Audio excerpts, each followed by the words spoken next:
Hi guys, welcome back to my channel. Today's video is going to be about PTSD and how I got PTSD, what are my symptoms, and oh Lord, all this damn traffic. Look into my eyes and show me your adventures I haven't seen. Taking all the life, it hits the spot. Walking on fantasy.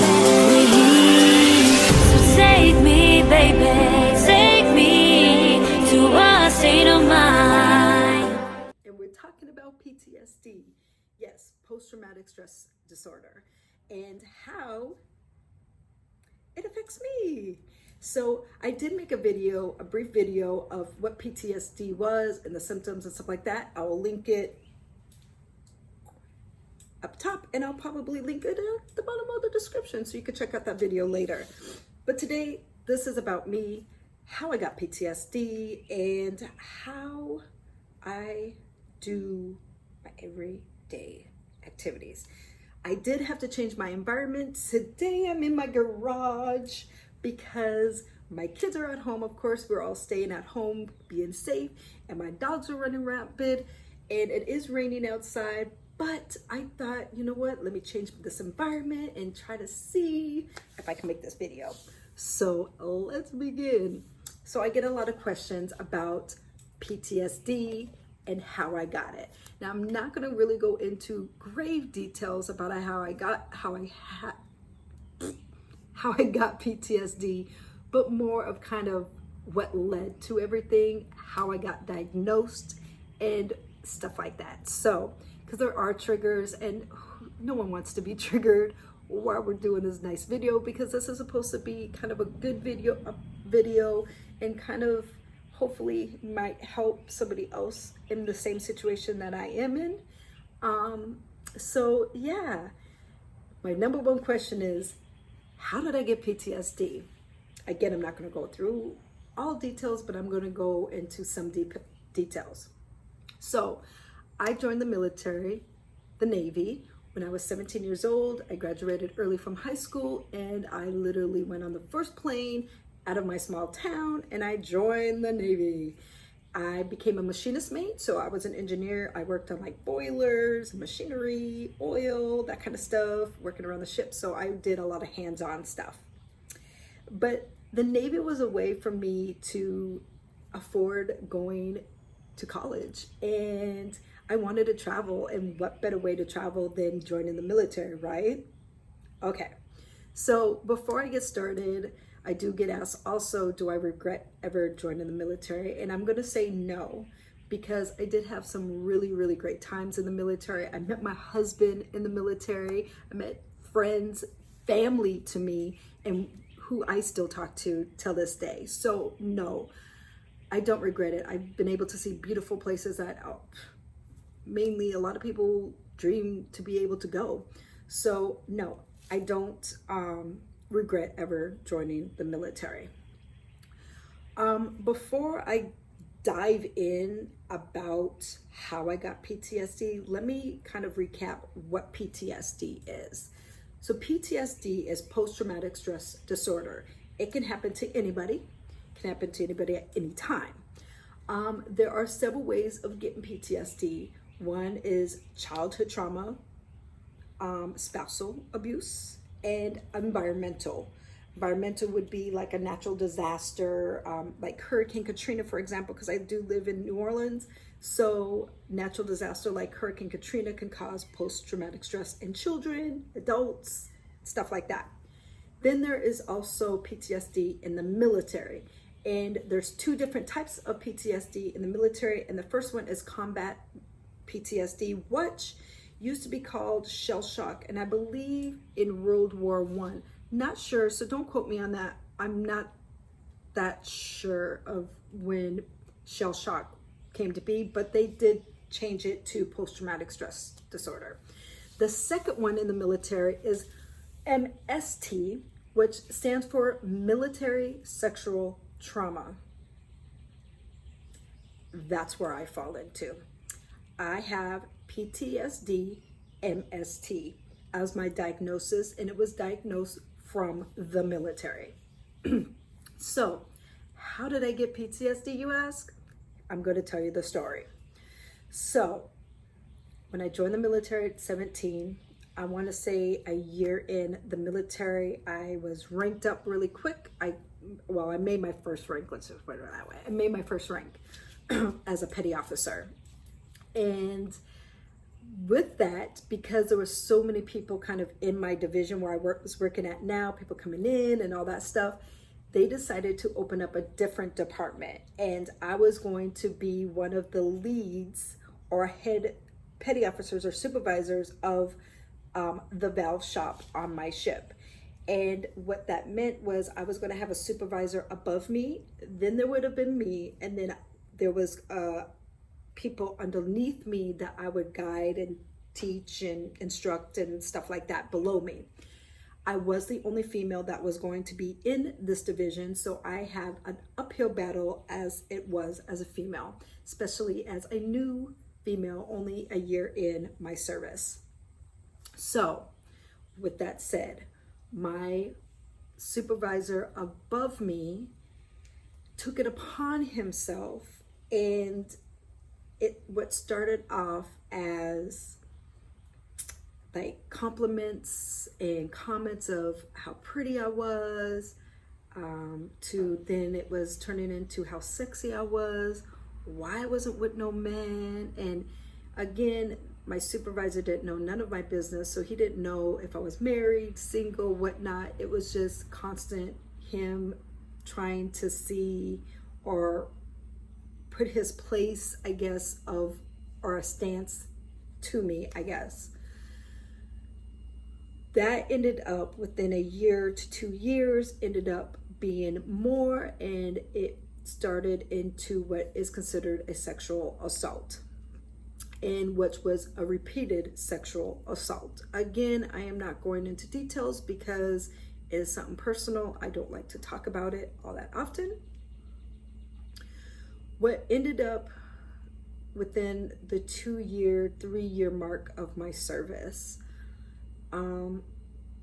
I was in a relationship with my husband at the time. We were friends that kind of were working towards an actual relationship, and he started noticing behavior changes from me, my attitude was changing. Old supervisors noticed a change in my attitudes about the Navy, about just life in general, and so they started asking a lot of questions, and I would refuse to ask or answer any of those questions, except for one supervisor who was a female. She pulled me to the side and she was like, look, something's going on. I know it, I feel it. Please tell me what's going on. So I confided in her, but I told her not to tell nobody because I didn't want no one to get in trouble. I was really feeling ashamed of myself.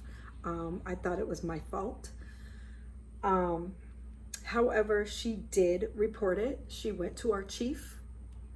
2 days later, she was completely gone off my ship. I don't know why. I don't know if she was transferred, kicked out. I don't know what happened. A few days later after that, I was sent to a psychiatrist. And this psychiatrist, who I met only once, and we had a sit-down meeting for maybe an hour. And she was a female. And we sat there and she kind of talked to me, wanting to know what was going on. And so I told her and felt like I could trust her because she was a female and she was in the medical field. You know, that's who you go seek for help. But that did not happen.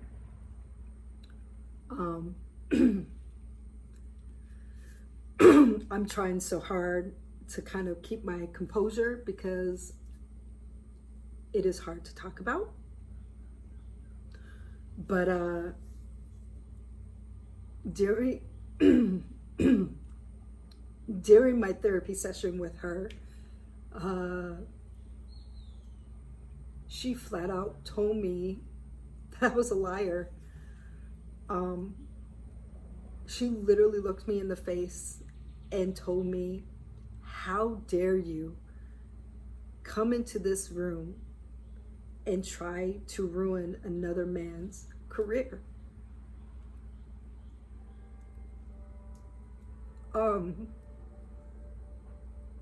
To be told that, to be told that I was a liar, made me feel so little and helpless from a medical professional to tell me that. That hurts so much, and it was like I was reliving that trauma all over again. The worst part about it was when she told me I was unfit for the military. And when I received my medical records after I got out the military, I found her paperwork, and the things that she wrote in my file was so mean.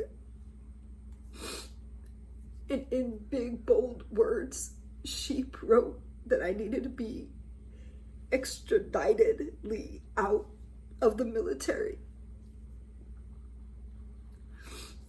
2 days later, I was kicked out. I was medically discharged with a personality disorder, and to be told I would not receive any military benefits, even though I was being honorably discharged.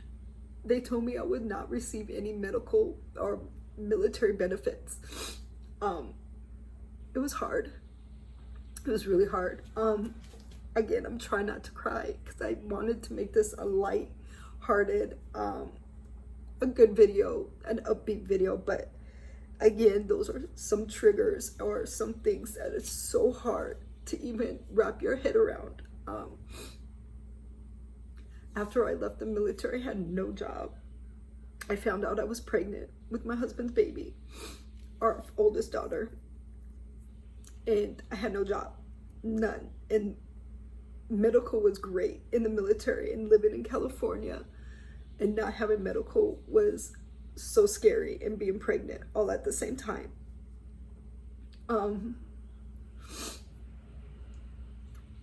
I really at that time resented and hated everything there was about the military. I hated it and what they did, and I felt so lost.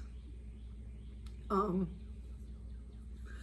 gonna go and compose myself before I continue this video. Hey guys, I am back. Hopefully the tears have dried up, but yes, so we're worried about me leaving the military.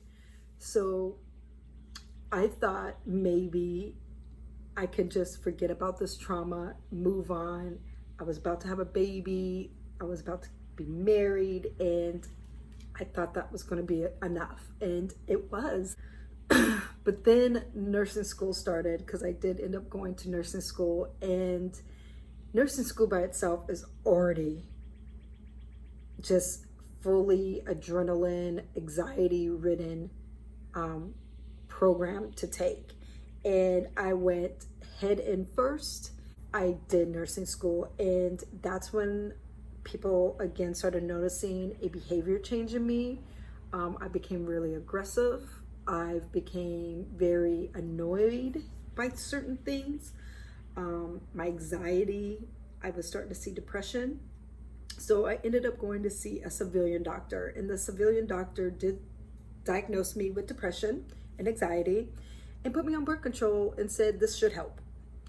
It did not help. It caused so many different horrible side effects for me.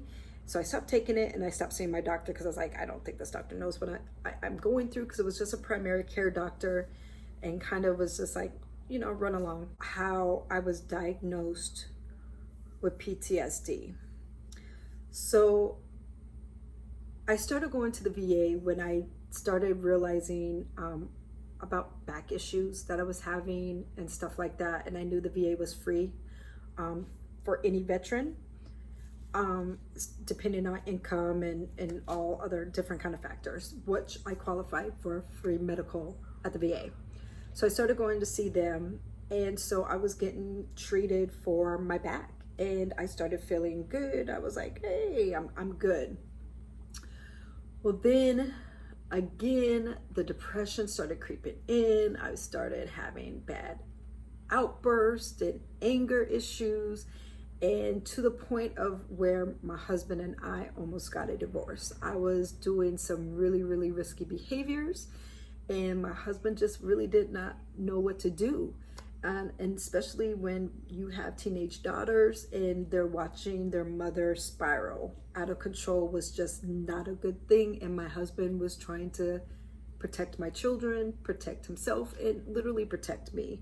He just didn't know kind of how or what was the best way. So really it was almost a divorce was about to be the end game. One day my husband and I were fighting, and I decided to drive off. I collected all my medications that I could find that I've had, whether it was, I think it was like muscle relaxers, all kinds of different medicine, Tylenol. And I went to this river park area where a lot of people go walking on the levee by the river. And I went to go sit there, and I was going to down every last pill that was in my purse. Again, I'm not going to try to cry because, again, this is something hard to talk about. Okay, so when I was about to take one of the pills, my daughter's friend's mother ended up approaching the car door and knocked on it and scared the bejesus out of me, freaked me out. And I was rushing, trying to put my medicine away so she didn't see it.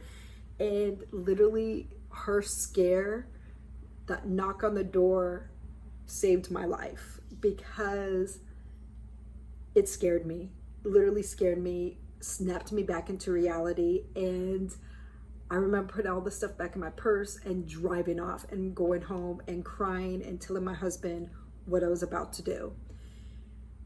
My husband freaked out. He was so scared. He didn't know what to do. So he called the VA hotline. It's a suicide hotline. Anybody could call it. And I'm going to leave a link down below as well about the suicide hotline. So if you guys feel in despair, please call that hotline. Not even 5 minutes later, a physician called me from the VA and told me to please go to the VA as soon as I can, that they need to talk, they want to talk to me, they want to have a sit down with me. And so I obliged, and I went, and I ended up speaking to a female psychiatrist, kind of explained just the overall depression with me and how I was feeling. And she kind of asked different questions and kind of dug a little bit deeper. And that's when she asked me to voluntarily admit myself into mental health. And as a nurse, I can tell you it's better to self-admit than to actually have a doctor admit you into mental health. So I went ahead, I was sent to the ER where I had one-on-one suicide watch.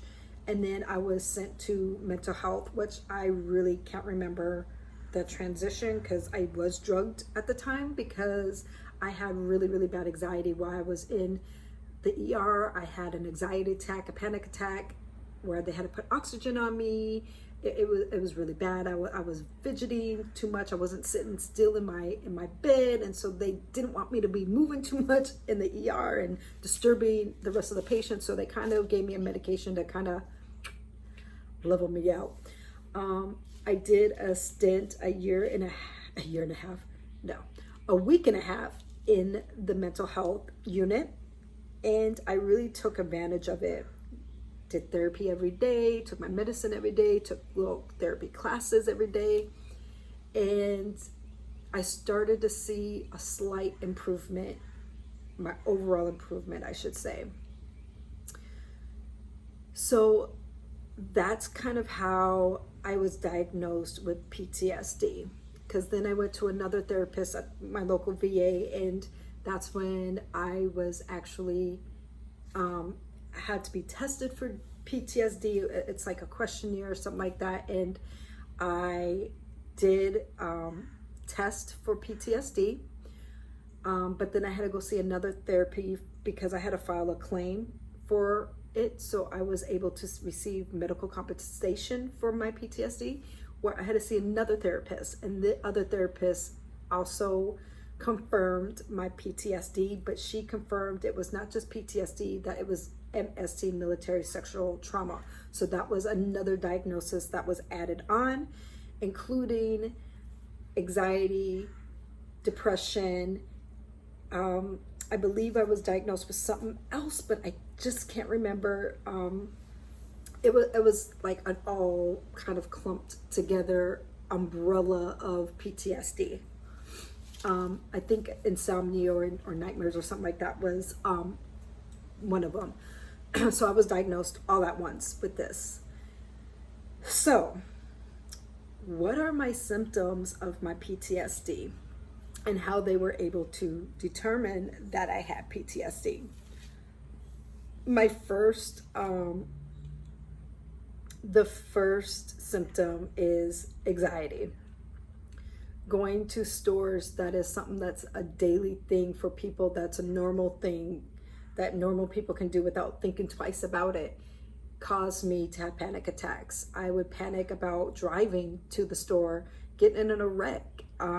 If people were to talk to me, how was I going to represent myself in front of people?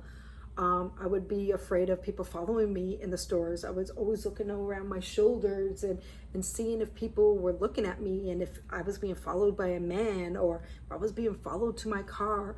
Those type of things caused it hard for me to go to the store. So anxiety, even going to doctor's appointments caused anxiety, especially going to the VA, because there's a majority of male veterans at the VA. So that caused a lot of anxiety. Another symptom, if you can see, I'm scratching my arm, is because I do break out in hives. And yes, this video is causing a little bit of anxiety. I have taken my medication, but I still end up fidgeting or scratching, and which will cause a rash. I don't know if this rash will last. It might, and I might break out, but I will start itching everywhere, and you'll start seeing me itch, to show you kind of an example of the level of my anxiety and what this will turn into. You kind of can't see it right now, but it will get a lot worse. I'm already feeling bumps there. Again, you see me scratch my ear and stuff, but those are little things that happen. I'm always touching my face, so that's not anxiety. So yeah, so I do have those moments. I fidget a lot. You see a headband around. I use this obviously for this out of control hair, but I use it because I fidget a lot, and so I do this all the time.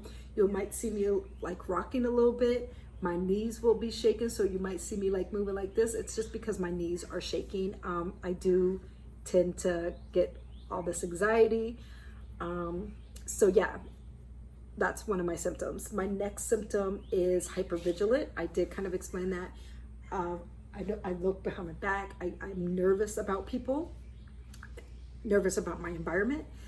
I have security cameras everywhere, inside my house, outside my house, because I do have to be by myself sometimes. If my kids are off at school, my husband's at work, I'm stuck home by myself with my dogs, and I get scared, and I'm constantly worried if somebody might break in and stuff like that. It's just overwhelming hypervigilance, I guess you could say. Hyper aware, I don't know. So that's one symptom. My next symptom is worst symptom, I believe, is my nightmares. I have extreme nightmares. I dream about my trauma, and the weird thing is I don't necessarily dream about the same type of trauma. It's weird. I could have like this dream here, and then somehow my trauma creeps into that dream, or I can dream about my trauma, but it's actually somewhere else. Or I have dreams of being trapped.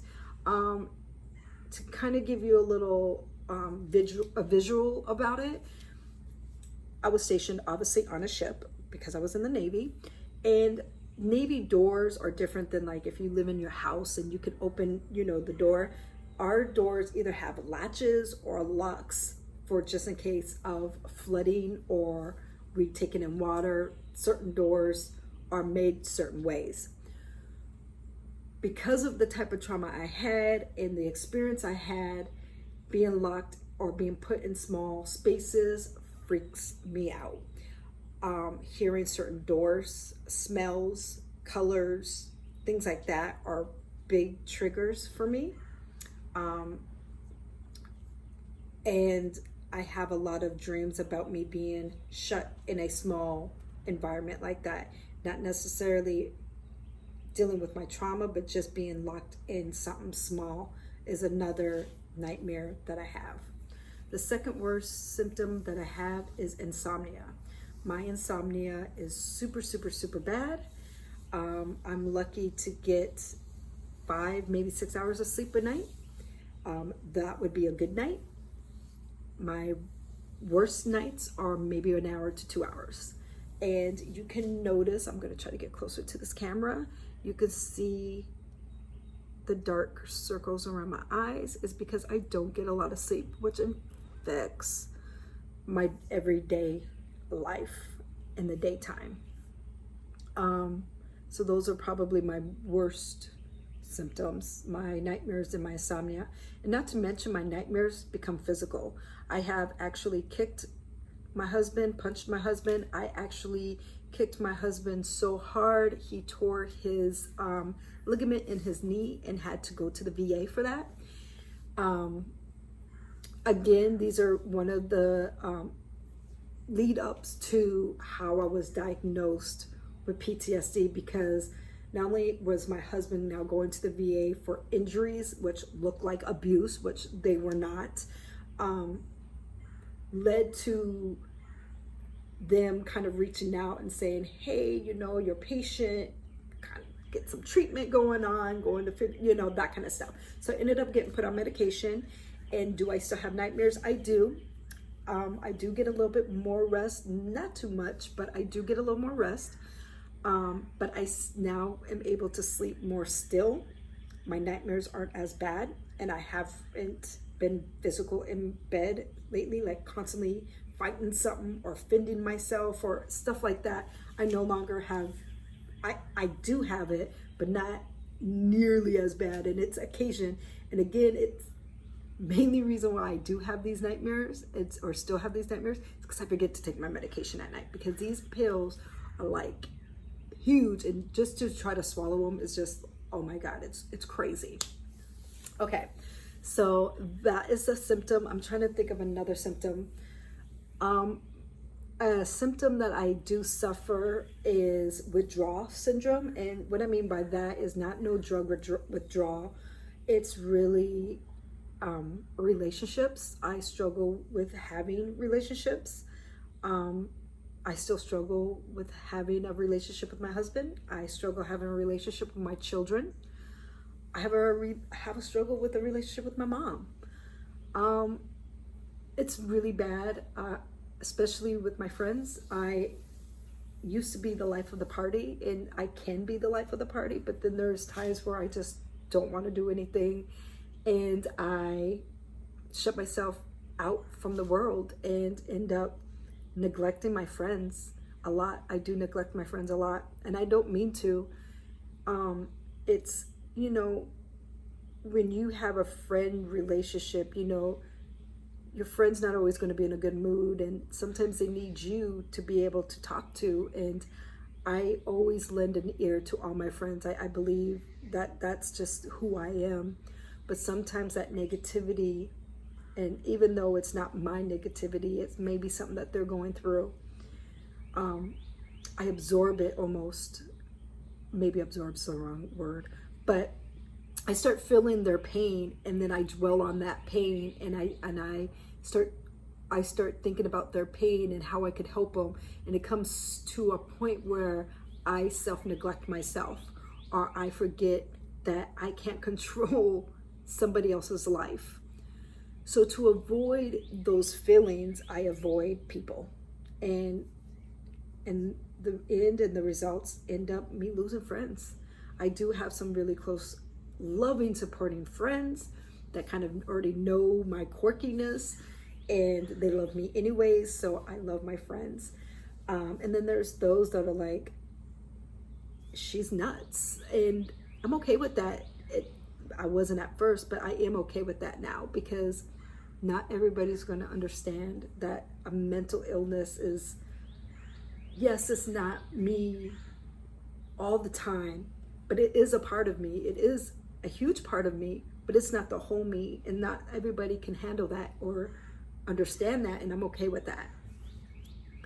So what do I do on a daily basis to help my PTSD or my anxiety or my depression? So I take my medication. Again, I do sometimes forget. I do. And I take a lot of medications. I take medications just for my mental health, for my PTSD. I take that.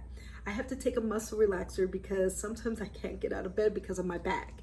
And I have trouble, if my back gets too messed up, then the rest of my body starts to hurt. So I take a muscle relaxer. I don't take it every day, but I take it on occasion. I have to take an antihistamine, and this antihistamine not only helps me with my anxiety, but it helps me again with my rashes. I don't know if you notice, you can see me breaking out again in rashes, and that's because of my anxiety. So that medicine's supposed to help. I take that. I also take medicine for acid reflux because I have really, really bad acid reflux. And I also take medicine for my IBS because I found out that my IBS was caused by stress and or depression. So I have IBS as well. So I take medicine for that, for my digestive system. I take medicine for my nightmares. I take medicine to help me sleep. So I take a range of medicines to help me get through the day. I also take medicine if I do have an anxiety attack and I'm out and about. I'm able to pop a pill real quick, and hopefully that will kind of relax me a little bit. So yeah, normally when I do start feeling like that, I normally leave out the place. Whether I have a basket full of groceries, I'll leave because I know I won't be able to handle it. And there's nothing worse than having somebody in the middle of the store have a full-on panic attack and people start getting scared. I get scared, and it just can escalate to something worse. So I try to avoid that.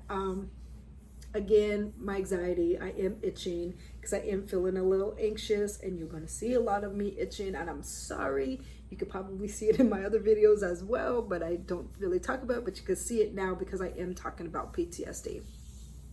Another treatment that I do is therapy. I do therapy weekly.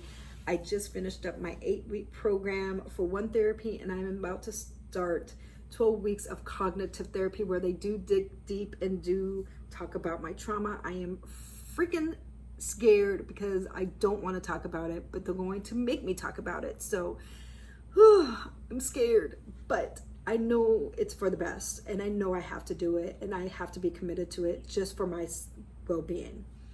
And that leads me to my next treatment is self-care. I do a lot of self-care, and it's stupid stuff, I think. Well, maybe not stupid, but I do yoga, I meditate, I do deep breathing exercises. I do maybe paint my nails, toenails. I paint my nails, I do my hair, I might play around with my makeup. Those are self-care things that I do. I do a lot of that. I also ride motorcycles. This one is my husband's, it's not mine. Mine is in the shop, but you all would have seen it. I have videos out there on me, on my bike. I have videos, so if you're not subscribed or follow me on Instagram or Facebook where you can see my beautiful bike, her name is Pegasus. But yes, Pegasus is my treatment. Yes. Why or how can I say my motorcycle is my treatment? Well, let me tell you why. There is nothing better. Everybody can drive. Everybody can get out in a car, in a box with windows, and drive anywhere. But imagine being able to drive and having that wind and smells and noise just be there, and you have a 360 view of it.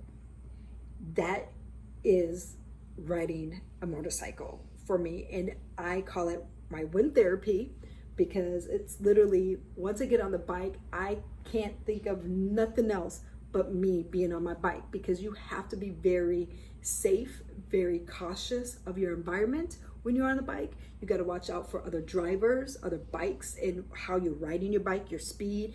Everything needs to be taken seriously when you're riding a bike. So because I have to think of other things other than my trauma or my everyday anxieties that I have, the only thing I can think of is riding my motorcycle. So yes, my motorcycle is a great therapy, although a lot of people will debate me on this and will say that is a risky behavior. Yes, it is. But let me tell you, I had worse risky behaviors, and I can go through them if you guys like. Sexual promiscuity, drugs, alcohol, all risky behaviors. So, again, I would get debated on risky behavior, and like I said, I used to have even worse risky behaviors until I started riding motorcycles. So yes, motorcycles is a risk that I take every day when I get on my bike. I know that risk, and I outweigh the risk to the benefits of riding my bike. And as long as my primary care doctor, my back doctor, and my therapist say that I can ride my bike, as long as I do it in moderation, obviously for my back pain, and obviously not become reckless with it, then they see no issues of me riding my motorcycle. So yes, those are my treatments. I am not going to keep talking anymore about it. I hope I gave you a little insight of what my PTSD is. I don't want to go too far and talk, because all that's going to do is cause, obviously, more rashes and more anxiety, and I'm already anxiety ridden. I'm kind of bouncing around, so I'm going to leave it on a good note. So yes, I do want to say that having PTSD, you really need a strong support system, a very strong support system. And my support system comes from my family, especially my husband. He is my biggest support system. He makes sure that I stay safe.